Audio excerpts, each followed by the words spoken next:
منصور النجعي. تفضل محمد، يعطيك العافية. عندي برد والله، أنا بردان زيك عاد. أنت لاعب كورة عاد اليوم، أنا واقف. فلش محمد. هلا. أحيانا يطبق محمد التكتيك وأحيانا يلعب تكتيك ومزاج. أحس اليوم من مباريات مزاج محمد نور اللي يحب يلعب فيها كورة بشكل واضح. والله أول شيء بسم الله الرحمن الرحيم، يعني الحمد لله حصلنا على 3 نقاط مهمة. وبالنسبة للتكتيك الحمد لله زي ما أنت عارف اليوم يعني النصر لاعب بأريحية داخل الملعب، إنه أهم في اللغة إنه نكسب ال3 نقاط. والحمد لله كل المباريات اللي لعبناها السنة هذه، كل طريقة لعبنا وكل خطتنا إنه أهم شيء كيف نحصل على 3 نقاط، والحمد لله حصلنا على 3 نقاط.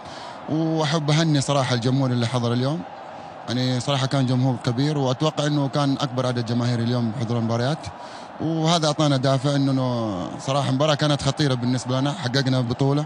دائما لما تيجي تلعب بعد تحقق بطولة تيجي تلعب المباراة اللي قبلها دائما يكون في تراخي، لكن الحمد لله بداية المباراة كان في تراخي صراحة، لكن الحمد لله أدركنا الموضوع بعد ربع ساعة من بداية المباراة وسيطرنا على مجريات المباراة. كرة للسهلاوي منها هدف، كرة لأولتون في وسط ال18، الثرو حق محمد نور قاعد أشوفه يرجع.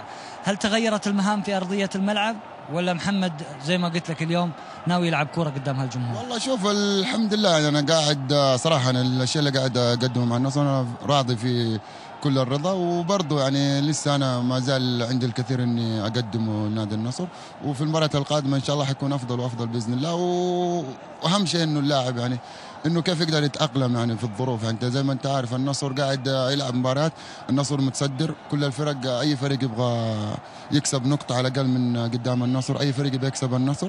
فهذه دائما بالنسبه لنا احنا كلاعبين لنادي النصر بنلاقي صعوبات داخل الملعب.